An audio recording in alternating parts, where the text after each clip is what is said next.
los Parques Nacional Chacanates, el Parque Nacional del Sangay, el Parque Nacional Chimborazo. Y en rojo, nosotros pretendemos que exista esta zona de conservación denominada Casaguala.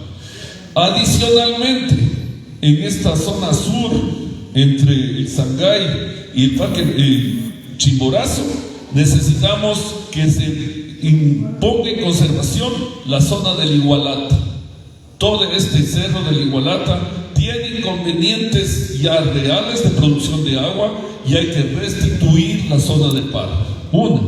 Y luego, entre los, es que son los Yanganates y el Parque Nacional Sangay, tenemos una zona que nosotros le hemos denominado Ninashakta, que según tengo entendido es un nombre antiguo del Tungurahua y que significa como horno ardiente o zona o tierra de fuego, unas traducciones de esas semejantes. Entonces, en ese sentido, ahí sí cerraríamos esta serie de zonas de conservación que para nosotros son fundamentales. Pasemos, por favor. En todo el tema investigado sobre la zona de Casaguala, tenemos ya el mapa geológico y una buena novedad, porque así hay que decirlo, porque cuando hay una mina de algún metal específico, siempre hay esa tendencia a que más temprano que tarde se la toma para ingresar compañías mineras y para la explotación de este asunto. Felizmente toda esta zona de Casaguala no dispone de minas ni oro ni plata, y en ese sentido el mayor bien que tenemos, que es el agua, pues puede quedar contenido en este sector. Sigamos. Lo mismo en la grafología, tenemos el tipo de tierras. Con la tierra asimismo está concentrado el tema de páramo, las especies queridas están, pues, pueden ser restituidas. En estas zonas de páramo hay zonas que hay que restaurar y les voy a explicar un par de zonas en particular. Cuando se construyó la presa de Mula Corral, se encontró cerca, a unos 2 o 3 kilómetros de la presa, los materiales de construcción, es decir, ripios, arenas, piedras, y entonces ahí se excavó y se llevó a la presa. La presa quedó construida, pero esa zona de páramo quedó dañada. El gobierno provincial tiene que hacer un esfuerzo ahí. Cierto que han pasado 15 años de eso, pero eso no quiere decir que no tiene la obligación, tarde o temprano, de restituir esa zona de páramo. Igual con el Chiquiburco, desde el páramo encontraron estos materiales de construcción y asimismo excavaron el páramo, retiraron los materiales pétreos, pusieron en la presa, pero estas zonas quedó bajo algunos daños. Esto se suma al pastoreo intensivo, se suma a ciertas quemas y a ciertas intervenciones en el páramo, que nosotros con las comunidades hacemos inmensos esfuerzos para que esto se controle, se restituye y no se permita que los daños avancen. Creo que en este sentido el valor. Siga, por favor. En características físicas, asimismo, aquí está toda una red fluvial, es decir, ríos y quebradas, todas de inmensa riqueza. Yo hablo de inmensa riqueza porque toda esta zona es productora de agua. Entonces, en este sentido, los temas hidrológicos están determinados. Solamente en Chiquiburco, les voy a poner un ejemplo, el mapa utiliza junto con la municipalidad de Pelileo unos 11 millones de metros cúbicos al año. Unos 11 millones de metros cúbicos de agua por año. Pero esa zona de Chiquiburco produce como unos 27 millones de metros cúbicos al año. Entonces hay todavía la posibilidad de intervenir. Yo hablo de una presa, una segunda presa en Chiquiburco, que podría garantizar el abastecimiento desde zonas de Santa Rosa, de Juan Benigno Vela, zonas también de Paza, de San Fernando, que tienen que tener presente que una presa no garantiza el abastecimiento. Me explico. Si nosotros tuviésemos una sequía de unos 50 días, la presa de Chiquiburco disminuye su volumen y ya no habría agua que repartir. Porque en octubre, noviembre del año 2020, hubo 15 días de sequía y todo el sistema entró en estrés. Es decir, la ciudad de Ambato y zonas rurales del cantón Ambato entraron en estrés. ¿Qué quiero decir con esto? Que no se disponía de agua. Es decir, Chiquiburco bajó y notamos el alto riesgo que tiene la población de Tungurahua dependiente de este sistema. Se seca Chiquiburco y tenemos una complicación completa. 50 días y la presa quedaría seca. Entonces, esta es una previsión que hay que tomar construyendo una segunda presa en Chiquiburco, ¿no es cierto? Que debería tener esta noción de por lo menos llevar a 100 o 120 días de previsión. Es decir, si 120 días no cae en una sola gota de agua, que nosotros podamos disponer todavía de esto. Tengamos presente estos 400 litros por segundo que es parte de la bocatoma que tenemos. Debe sumarse también la evaporación que tiene. Si hay sequía, seguramente la temperatura sube y se está evaporando. Son cosas fundamentales que hay que tener en cuenta. Esto porque en la Constitución pusimos nosotros que la primera previsión es agua potable, es agua de consumo humano. Pero la segunda necesidad, compañeros, es el agua de riego. Entonces, cuando nosotros decimos proteger toda esta zona, es porque requerimos también crear reservorios alrededor del agua de riego. Si tenemos agua potable, por acá tenemos la necesidad de disponer de agua de riego. De una previsión que hicimos por los años 80, nosotros planteamos 10 presas en la cuenca alta del río Ambato. 10. Después, el estudio, la profundización de las condiciones que tienen los suelos de páramo han dicho que nuestra expectativa debe bajar. No hay 10 presas, pero sí, por ejemplo, algo que reclama la ciudadanía y solicita que se mire la posibilidad de construir esa presa que le han denominado Casaguala. Esto hay que tener presente sobre cómo está sustentado este estudio. Hay que iniciarlo, estamos en cero. Nosotros no sabemos qué podemos esperar del estudio y las condiciones en que se pueda acumular agua en una zona como Casaguala. Pero nuestros compañeros han mirado y han dicho, aquí se puede ubicar, y este es como un planteamiento inicial que hay que hacer aquí. Pase, por favor.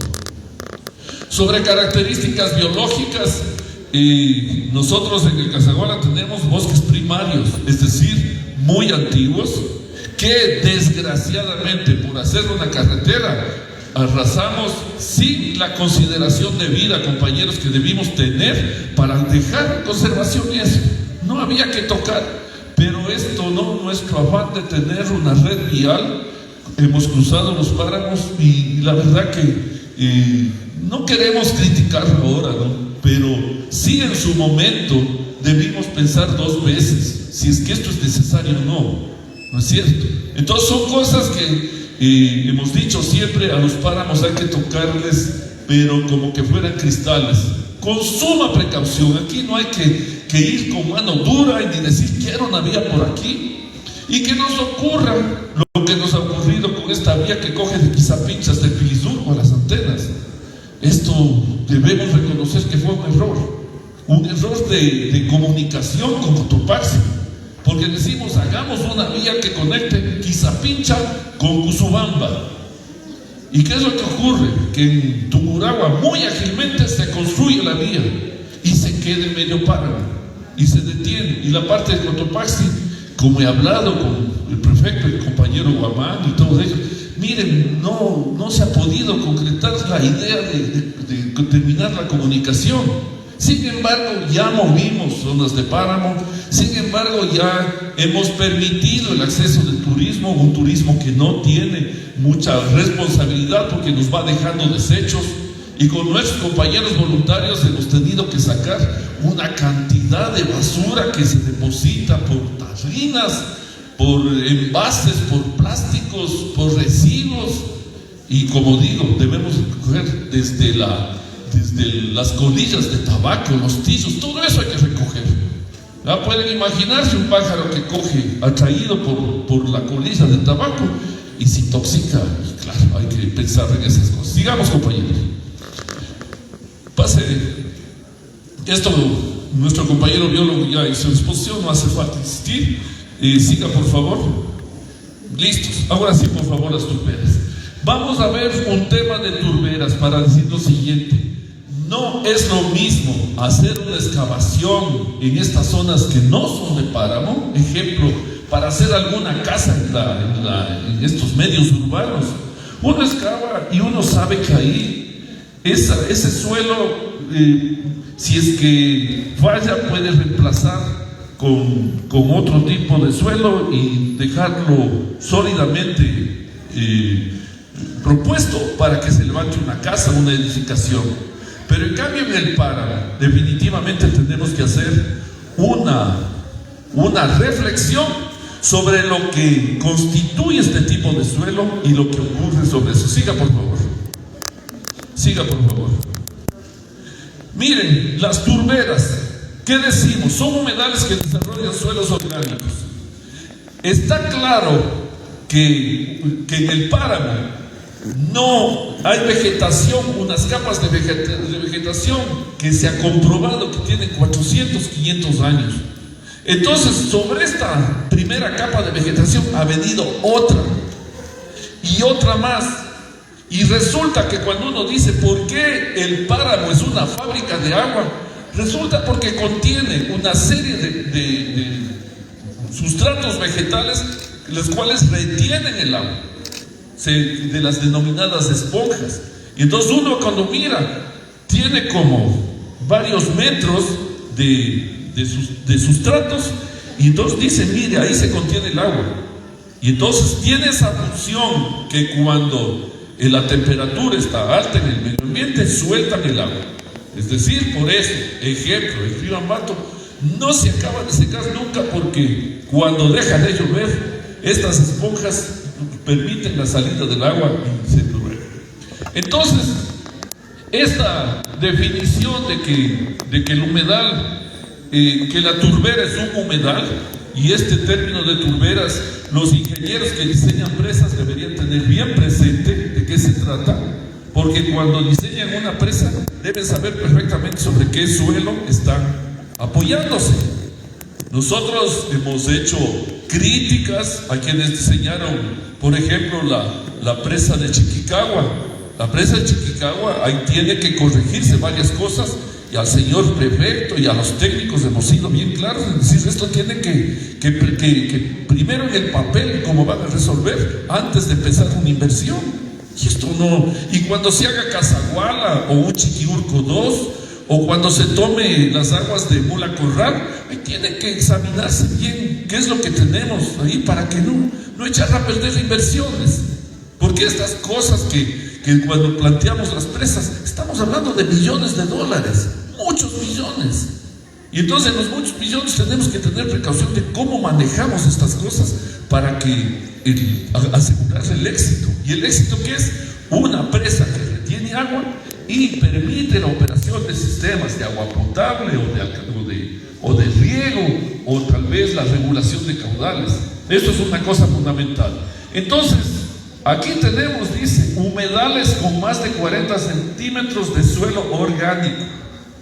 Entonces, estas turberas que nosotros proponemos que se evalúen y se estudien, tienen que tener la visión de que cuando nosotros intervenimos con infraestructura, hay que sean manejados adecuadamente para no dañar esta forma de retener agua. Pasa, por favor. Miren la turbera. Nosotros tenemos agua debajo y la vegetación arriba, que me habla como 40 centímetros. Entonces, este sistema no son aguas freáticas, no son aguas subterráneas, más bien hay que calificarlas de aguas superficiales, subsuperficiales. No es que estas aguas descienden como son las aguas freáticas, porque las aguas freáticas en un momento dado pueden irse 15, 20 metros abajo, y cuando empieza otra vez un ciclo lluvioso, estas aguas freáticas suben. En cambio, estas aguas enturberas se mantienen bajo la superficie, y esa es la característica por la cual los páramos terminan siendo fundamentales para la existencia de toda nuestra red fluvial. Pase, por favor. La acumulación de turba. En realidad, ¿qué es la turba? Es como los suelos, ¿no es cierto? Todo eso que se va acumulando sobre la vegetación, y eso que nosotros decimos que tenemos que hacer unos grandísimos esfuerzos para que todo ese sedimento no se corra cuando viene un aguacero y no se lleve el sedimento. A nosotros nos debería tener así pues una voz de alerta cuando los ríos nuestros vienen chocolates, vienen llenos de sedimento. ¿Qué quiere decir eso? Que en la parte alta algo está fallando y tenemos que ir y corregir, cubrir y forestar con las especies apropiadas para evitar que el sedimento se corra, porque con el sedimento corrido, estas formas, estas turberas que llamamos, estas capas vegetales que retienen el agua se debilitan. Entonces, por esto, nuestra necesidad de estimular de todos los niveles para que no exista un solo sitio sin cobertura vegetal. Pase, por favor. El tema fundamental, nosotros tenemos el agua aquí y una capa oxigenada entre la superficie y las aguas húmedas. Esta parte oxigenada es la cosa fundamental que hay que conservar. El compañero biólogo estaba diciendo de toda la cantidad de carbono que se capta aquí. En cambio, en las turberas, lo fundamental es dejar el oxígeno en esta parte subsuperficial. Es decir, que haya una conexión entre la superficie, entre el aire y las capas subterráneas. Y esto se hace porque estas mallas no son densas, sino, como he dicho, parte desde la antigüedad de grupos de vegetales con los cuales nosotros podemos mirar que se produce saturación de agua, y un momento dado estas capas están listas para desprender el agua y mantener los flujos completos. Pase, por favor. Nosotros hablamos, por ejemplo, en Colombia, la precipitación es 900 milímetros. Pase, por favor. En Chile dice 300 milímetros. En Tungurahua, Cotopaxi y Chimborazo, más o menos 350 milímetros. Esa es la precipitación. ¿Qué quiere decir esto? Que cae 3,5 centímetros de agua al año en el territorio. Pero ¿cuál es el asunto? Que en unas partes la precipitación es de 1, por ejemplo, en algunos años en las zonas urbanas, por ejemplo en Ambato, 1 o 2 milímetros. Mientras tanto en el páramo esto sufre mayores grados de pluviosidad, hay lluvias continuas y ahí puede darse la retención de agua. Pasa. Sobre la estabilidad del nivel freático decimos, turba se acumula en ambientes estables. La materia orgánica es aspirada cuando es expuesta a la atmósfera. Ojo, por esto hemos dicho, y creo que el compañero biólogo también, el compañero hizo las referencias, por favor, a todos aquellos aventureros que no les gusta pasar su moto por los chaquiñanes, sino les gusta campo traviesa. A todos los compañeros que cogen sus vehículos y atraviesan el páramo porque ahí se siente la adrenalina, se siente el sabor de la aventura. Nosotros hemos advertido y hemos hecho conversaciones con ellos porque no pueden pasar vehículos por el páramo. A todos los compañeros de aquí de los páramos de aquí en Tungurahua, que han hecho un enorme esfuerzo por realizar descarga animal, es decir, sacar a todos los animales de crianza a otras zonas con el objeto de que el páramo no se compacte en sus tierras. Nosotros hemos hecho toda esa clase de esfuerzos y ratifico, son cosas que dicen que no han tenido en cuenta todo el esfuerzo que ha habido que hacer para entender la tarea de los páramos, y que no pueden compactarse, tienen que mantener esto. Por esto decimos, esto de hacer vías, esto hay que tener precaución.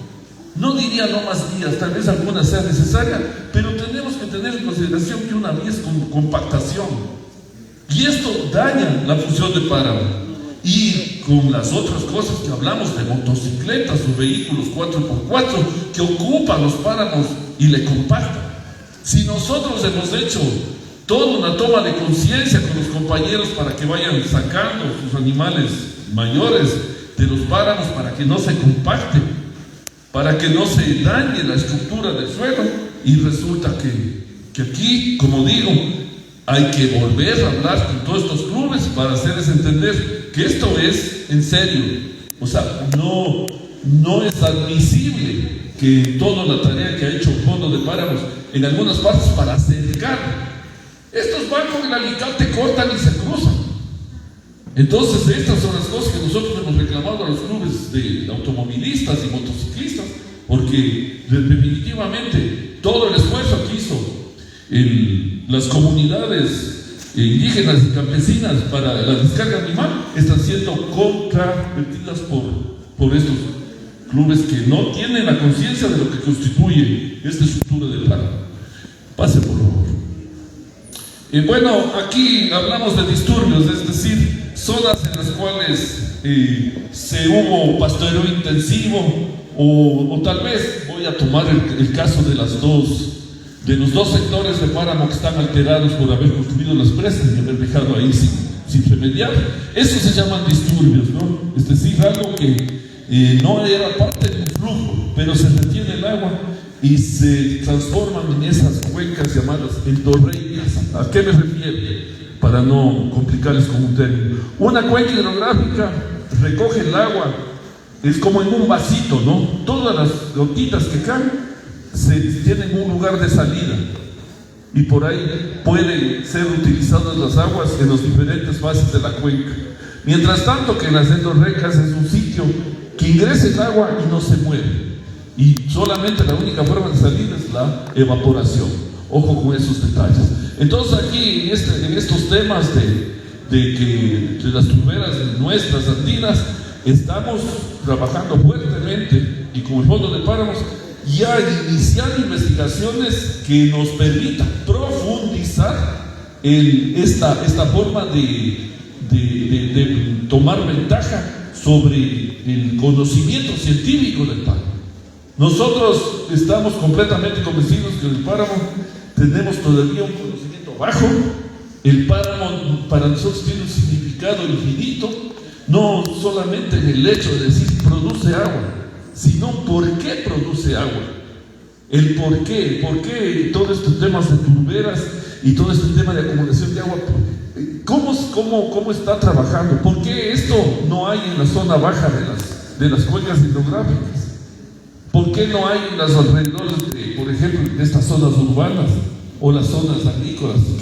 ¿Cuál era el significado de esta conformación de los páramos, y por lo cual nosotros luchamos ahora tanto para que no se toque, que no entre la minería, que no entre ni siquiera el motociclista, ni el automovilista, ni siquiera que haya animales de crianza, ganado, general, ni siquiera eso permitimos, y decimos hacer una lucha, porque nosotros sabemos que el futuro nuestro está en el páramo, y en esto toda clase de gestiones para dar conservación, pero atender a las comunidades de páramo. En esto somos enfáticos, porque tiene que cambiar el tipo de vivienda, el tipo de aulas, el tipo de atención que se llame. Por eso con este desarrollo que tenemos en este momento, estamos planteando una casa adecuada para las personas que viven en el páramo.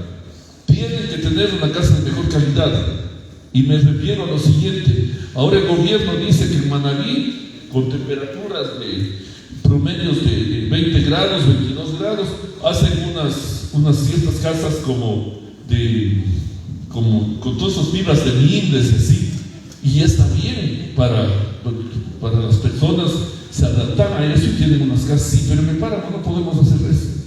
Igual que no puede suceder que las aulas que construyen en Atacames, la misma estructura le pongan en las zonas de paro. Estas cosas también nosotros hacemos una reflexión con el Ministerio de Educación para que entiendan que las escuelas tienen que ser más calientes, tienen que tener una arquitectura activa para que conserven la energía y conserven el calor. No puede ser que los niños vayan a hacer, tienen los puñitos cerrados, porque dicen, mira, del frío cierran para darse calor. ¿Y qué? No habrá guantes, no habrá bufanda, no habrá gorro, no habrá medias de lana, no habrá suéteres de lana. Tenemos que hacer una transferencia de conocimiento para que la vestimenta cambie, la infraestructura cambie y tener en las comunidades de páramo una mejor condición de vida y relacionada con lo que nosotros decimos. Es decir, que las comunidades estén atendidas desde la alimentación, desde la vestimenta, desde la vivienda. Y otra cosa fundamental que estamos en la lucha, de poder dotar de agua potable y en las temperaturas normales, pero también agua caliente. Ya vamos a ver cómo va a resultar esto. Pero el agua caliente tiene que llegar a los domicilios de las comunidades rurales y que puedan en verdad tener una mejor condición de vida.